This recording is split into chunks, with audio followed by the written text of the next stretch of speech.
destroy you and take everything that you ever wanted from you if you let them. What successful entrepreneurs do is they just keep doing it over and over and over and over and over and over and over. And eventually, if they're fortunate, one of their ideas happens to hit the right place at the right time. And so that's also Darwinian in some sense. You know, you're creating all these little enterprises that are sort of alive. They're run by people after all. And even if your idea is good, that doesn't mean it will be successful. There's so many things that have to be taken into account. So this is partly why persistence, and that's part of conscientiousness, is so useful. It's like, you know, what do they say? If at first you fail, then try again.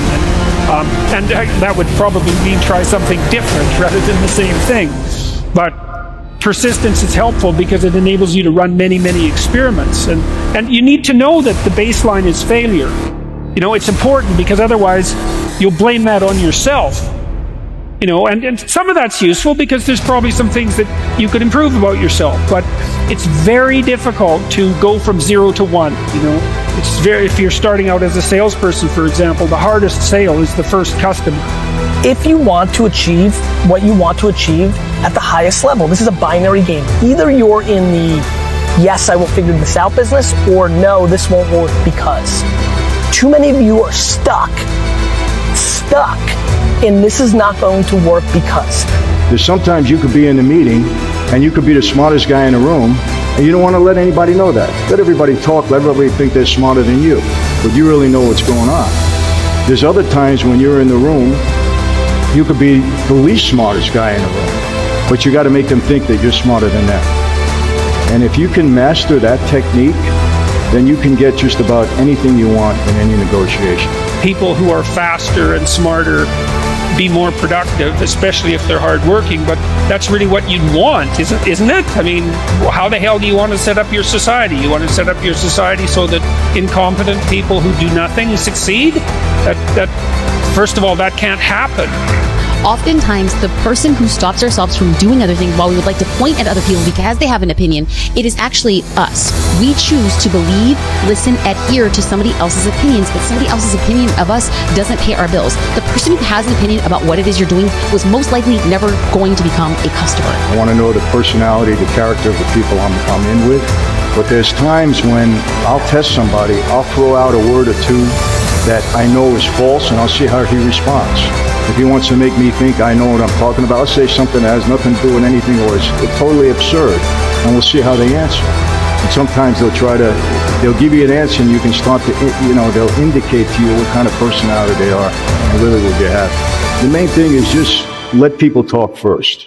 Try to get as much out of them as you possibly can. And then you can kind of figure it out. Like with Gotti, a couple of times I had to sit down with him. I knew that he could never believe that I was winning. So in the midst of the argument, I had to figure out what he really wanted and how I can get what I want, let him think that he got what he wanted. I don't know if I'm explaining that right, but you know, it's all about how you carry yourself. It really is. But you got to be prepared. I use what I call the iterative decision-making process. I'm only to take small steps. So am I trying to leave I don't like my job. I'm miserable there. Okay. Does that mean I walk in tomorrow morning and say, hey boss, I hate it here, I quit? No, it doesn't mean that. It means I say, okay, I'm gonna start putting my resume together. I'm gonna start checking out LinkedIn. I'm gonna start seeing what qualifications I might need that could improve my ability to get a new job. Once I've done that, I'm gonna start sending out my resume. I'm gonna start building some relationships with some people. And now I look up and I get another job offer. So I didn't make a crazy short-term emotional decision. I made a slow, progressive, iterative decision-making process that led me from a situation that I didn't like to an opportunity that seems more promising. And this could apply to just about anything. It's what you learn to do is, okay, I'm gonna go forward. I can't get out of this. I'm going to go forward. I'm not going to quit. So I'm going to go forward, bring it on. And I think if there's anything that you learn, it's to keep pushing through things that suck. And I would love to say like, keep pushing through adversity, but this isn't adversity. This is just things that suck. It's one level below adversity. Adversity is when you're having a challenge. This is just something that's going to suck. and you're gonna have to push through it. When that alarm clock goes off at 4 or 5 in the morning, your mind says no. You just say, this is what we do. It's what we do now. Because to get to where you want to go, the amount of pain involved, I'm not saying physical, I'm not saying you got to break yourself off. The amount of mental pain of how many times you're going to have to do something that you don't want to do to get to where you want to go. When I was 297 pounds and I was fat as hell trying to be a Navy SEAL, the scariest thing in the world to me, even to this day, was that could have been the rest of my life. I thought then I was trying hard. That's the scariest thing in the world. I thought then, 297 pounds, working for Ecolab, spraying for cockroaches, making $1,000 a month. I thought that was me at my 100% potential. Come to find out, a few years later, I wasn't anywhere near that. 106 pounds less, graduated Navy SEAL training, went on to do all these other things. Looking back on that, that was me trying hard. That's why people gotta understand, what is in us, we have no idea until we start trying hard. And I mean really trying hard, where you're obsessed with, hey, this is my new norm. My new norm is that, wow, this isn't always fun. It's not always meant to be fun. And that's when you know you're trying hard. Is that, and so people listen to us that maybe are at 20% or 30%, you know, about, yeah, I'm going hard, I'm going max, and yet they're not seeing the results. Like, how do they actually shake themselves out of that? We're all in a battle with our own brains. That's all life. of us. That's all life is. It's the most powerful thing in the world, is your own brain. It can work for you or against you. And as opposed to focusing on all those bad things that happened to you, all the things you didn't have, the people that called you names, all the stuff in Brazil, and you start thinking, wait a second, I just visualized this, and now I can take it to the next level, because the visualization got you through SEAL. It did, and I was able to visualize the end. So when I was 297, and I was all fat and out of shape, and I couldn't run a quarter mile, and I was drinking milkshakes and eating boxes of donuts, I visualized, man, how would it feel? For a brief moment, there was 22 guys that graduated. I watched this segment on TV about these guys going through Navy SEAL training. And I couldn't even, I wasn't a great swimmer, I was afraid of the water, all this crap, man. But at the very end, it says 22 guys. This commanding officer's up there, and he gives this great speech. I was like, man, I wonder. So I started visualizing me being the 23rd guy in these dress whites, sitting there with these guys, getting that Navy SEAL, graduating this Navy SEAL training. I was like, God. So I put myself there. I was like, man, that's an amazing feeling. I put myself there at 297, not even able to do anything that these great men were doing. I said, man, if I could feel that would change my life. If I could just feel that. It lasts for 1 second. You get that certificate, you walk across the stage, and what's next? But I didn't know that then. My mind wasn't, I thought I'd live in that moment forever. So I said, wow, man, if I could just feel like that. If I could feel like that. And what was that feeling you wanted so bad? Respect, accomplishment? No, victory. I wanted to win. Not like beat somebody else. It wasn't about that. I just wanted to go the distance. Everything in my life, when something got hard, I quit. If it was reading, that's where, I wasn't great at reading, I wasn't great at writing, so I just quit. I couldn't catch on as fast as you. I had to work harder than you, so I quit. I wasn't great at things, so I quit. I'm not good at this. Like, man, if I could just go that distance, that extra mile, to just go, just to finish. I want to finish. I want to feel victory. And victory for me wasn't winning, it was just finishing. So I said, you know what? If I could feel like these guys feel, it will change my life. But what I realized, the best feeling I had was when I was by myself trying to lose this weight. I had to lose it in literally less than 3 months. 106 pounds in less than 3 months. And literally, I started feeling victory just by putting myself in the battle. It wasn't about going to Navy SEAL training. It wasn't about being the 23rd guy in that chair. I started realizing, man, just by going to war with myself every day and putting these challenges and these goals and these obstacles, these insurmountable obstacles. So it wasn't about losing 106 pounds. Me losing 5 pounds was an accomplishment. Me losing 10 pounds and then 50 pounds. And then the more I did this, the more I gained confidence. And then the more I gained confidence, the more I realized these guys can't do what I'm doing right now. I had no coach, had no trainer, had no money. I didn't know how to lose weight. I had no knowledge of what I was doing. I was just working. I was just sacrificing. And then through that, all these different tools started coming up. But I would have never found these tools if I didn't put myself in a very uncomfortable place. We all look for toughness. We all want it, but we look for it in a comfortable environment. You will not find toughness in a comfortable environment. Those of you who are listening to this, whoever hear this, you will not find it. So how does a lion become the king of the jungle? His mentality. You have heard it said that lions are the king of the jungle. But have you ever stopped and asked yourself, why? How can he be the king of the jungle if he's not the biggest? The elephant is probably one of the biggest. He can't be the fastest because that's a cheetah. He can't be the smartest, so he's not the biggest, the fastest, or the smartest. So how does a lion become the king of the jungle? What separates the lion from the rest of the animals that crowns him as the king of the jungle? His mentality. That's the only difference of a lion and an elephant. It's the way a lion thinks.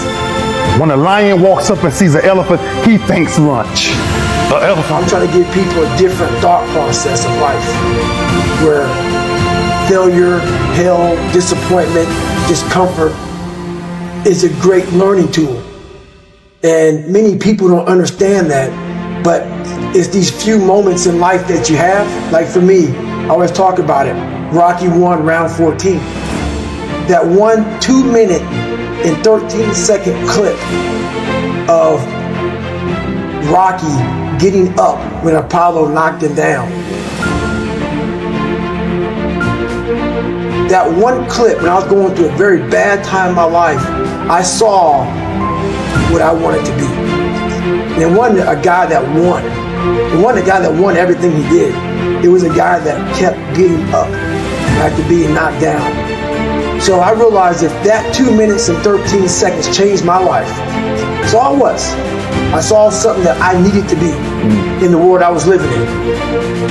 Maybe my story will give someone the 2 minutes and 13 seconds they need to change their life. Everybody's got a story. We don't share it on social media. We share our nice life on social media. We all have a dungeon. I'm just willing to talk about mine. Mental toughness isn't something that you sample. It's something that you live in every day. Whenever hardness comes, and you don't know what it is, it may be different for you than it is for me, but you go back to your insecurities. And then when you go back to your insecurities, you then look for comfort within those insecurities. And we all look for that cookie that your mom used to give you when you were sad, when you were sick. We look for our wife or our husband. We look for comfort. It's in those moments you must retrain your mind to think differently in health. The mental standard is you must know how far you come.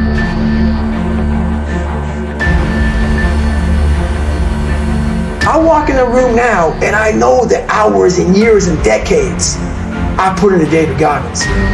That's something, it's not on the wall. It's not a trophy on the wall. It's not a medal around your neck.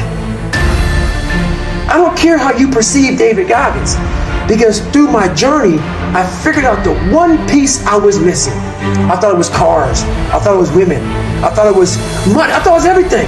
The one piece I was missing was me having the courage to face myself.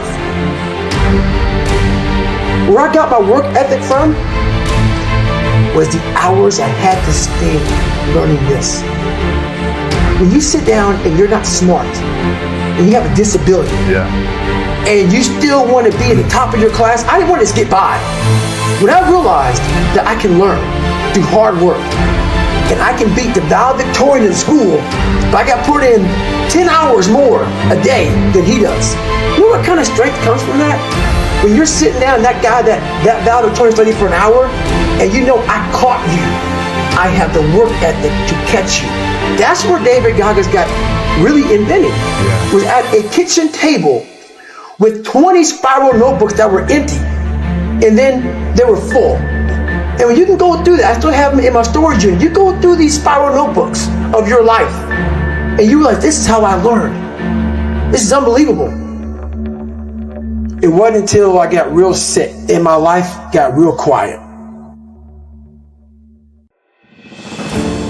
I went from running 205 miles in 39 hours to I couldn't get out of bed. My life was taken from me. And that's when I realized I hadn't taken time to think about what I'd done in my life. I'd done all these things, but there was no finish line. I finished a race of life. Now I wouldn't even receive my medal. I go on. I get in the car and I go. When I started figuring out life, that I was leaving so much in the tank. Once I realized, my God, man, I was this dumb, fat kid being bullied, and now I'm a 180-pound person, lost 106 pounds in less than 3 months. Learn to read, learn to do this, learn to do that. I was like, I need more.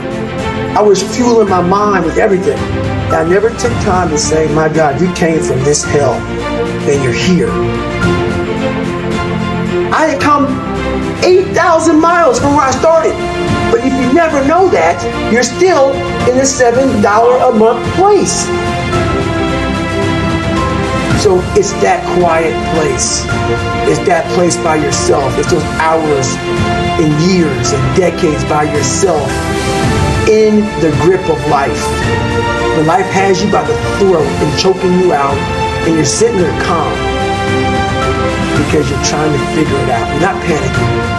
You're not quitting. You're not throwing in the towel. You're saying there's a way around this. And when you figure it out, when life has you gripped in a vice, and you can figure that out, that's when you overcome. That's when you overcome. The journey getting there was harder than going through it. You know? So that's the whole thing about life, man. It's that journey that makes you who you are.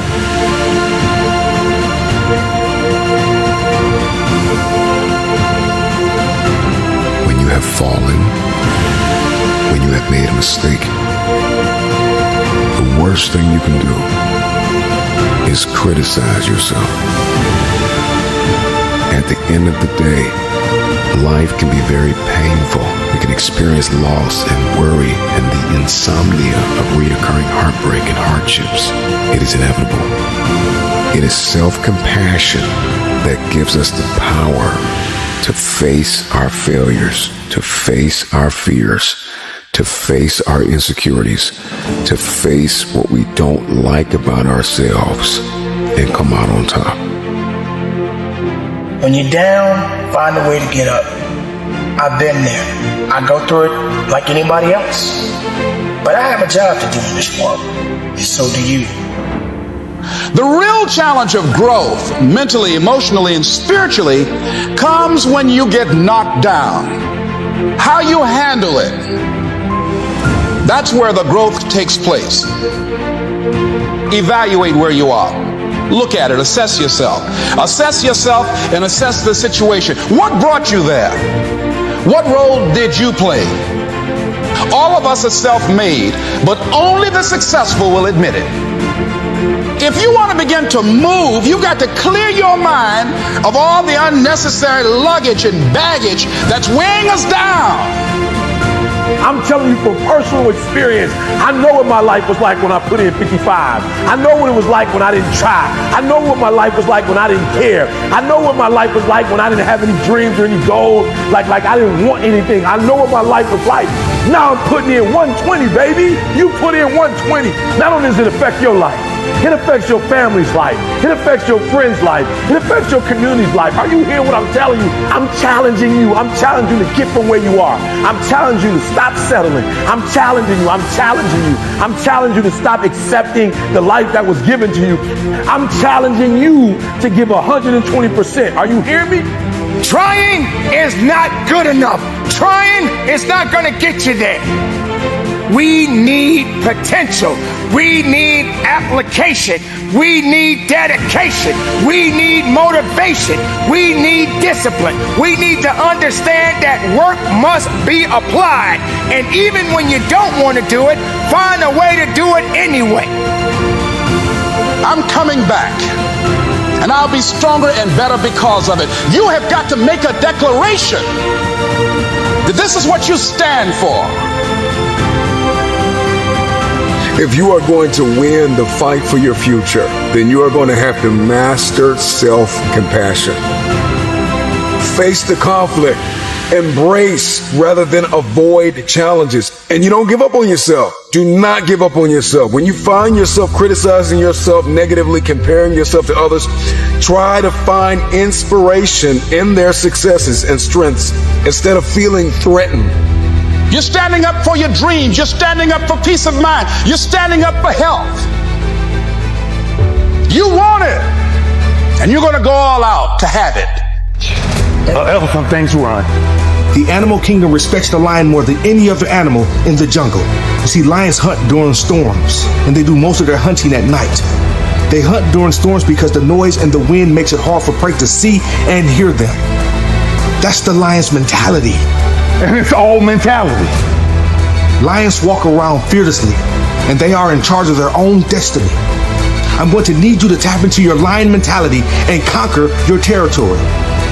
You do not have to be the biggest. You do not have to be the smartest. You do not have to be the fastest. But you must adopt the mindset of a lion.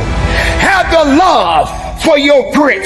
Have the love with every rep that you push out. It is up to you to get the most of everything that you work so hard for. What is the lion's mentality? Fearless courage, bravery, leadership, never willing to surrender, and will fight unto death. Do you have a lion's mentality? Are you prepared to work? Are you prepared to dig? You got to fight. You got to push. You got to give everything you have. All you need is the power, the strength, and the tenacity to give it everything you got. Maybe you're just buried in debts, bills. Maybe you need to stand up for something you love or believe in that others don't understand. Don't stop. Do not give up. Do not give in. Be courageous. Be fearless in going after what it is you want to manifest in your life. Maybe you have tried time and time again and nothing has worked. Maybe you have become discouraged because you have been on the hunt for your goals for years with no rewards. Let me share something with you. Lions only hunt 2 hours a day and sleep the other 16 to 20 hours. A lion knows within those 2 hours, they have to give it everything that they have, and everyone better get out of their way because they're going to destroy anything in their path. You must keep hunting. You must keep fighting. There's no guarantee that anything will pay off today. But if you keep going, there are possibilities. The only guarantee is failure if you quit. The guarantee of missing out on your next opportunity and creating the life that you claim you want for yourself. It ain't gonna be easy. It's not gonna be a walk in the park. There's always more to give. You got to be willing to sacrifice. You got to be willing to hurt. You got to be willing to yell out. Whatever it takes, keep pushing forward. Don't you give up on your life. Be brave. The lion is brave. Lions are ready to face danger and pain, and they go in 100%. Lions cannot afford to second guess their ability because it could cost them their life. How different would your life be if you were as brave as the lion? What could you accomplish?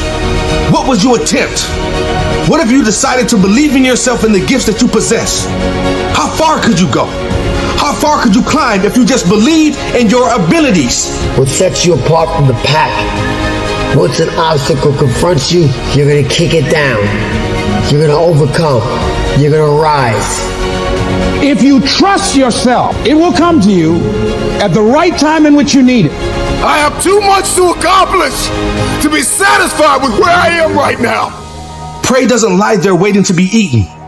Prey runs, jumps, and does whatever it is necessary to survive the unbreakable bravery of a lion. The lion doesn't stop fighting because if prey puts up a fight. How would your life change if you continue to fight in the face of adversity? What dreams would you accomplish? What barriers could you break down if you kept fighting, even though life is putting up a fight? You are responsible for your results. You know what's best for you, and only you know what it requires to live the life you want to live. You are enough and you have what you need to succeed. You are enough. You're equipped for greatness. You're powerful beyond your greatest imagination. This is it now, and I want to see you working. I want you to dig. I want you to feel it. I want you to struggle. I want you to hurt. I want you to bleed. I want you to fight, because this is that time. Show the world and show up and show out. You got to understand that it takes grit, passion, and determination to get to the level of where you want to be. Beyond the sky, there's a great big universe. Now what are you going to do about it? Be brave. Never surrender. Only you know which path to take in each moment of your life. You must approach the path with bravery. Never surrender. Lions never surrender because they have heart. Lions are the king of the jungle, and they cannot show any signs of weakness. Lions do not make excuses. They execute. And no matter how outnumbered they are, they're willing to die for their dignity. Do you have what it takes to keep going? Do you have what it takes to go that extra mile? Do that extra push-up? Run that extra lap? Lift that extra weight? What if you don't surrender? They may be smarter than you. They may be faster than you. They may be bigger than you. But because you have the mentality of a lion, you will win. You will not be dethroned. You will not be defeated. You will not be detached from your purpose. You will have everything you want because there's a lion within. But I'm king of my jungle because of my mentality. Everybody gets knocked down. No matter how tough you think you are, you're gonna fall. And when you fall, sometimes you fall real hard. But that ground is a hard surface. And I'm gonna tell you something, it ain't gonna move because you're laying on it. So you need to rise up, and you need to rise above it, and you need to start moving. Sometimes you have to back up and go within and pray and meditate and recharge your batteries. Go away, clear your head, and then come back and look at it from a different vantage point.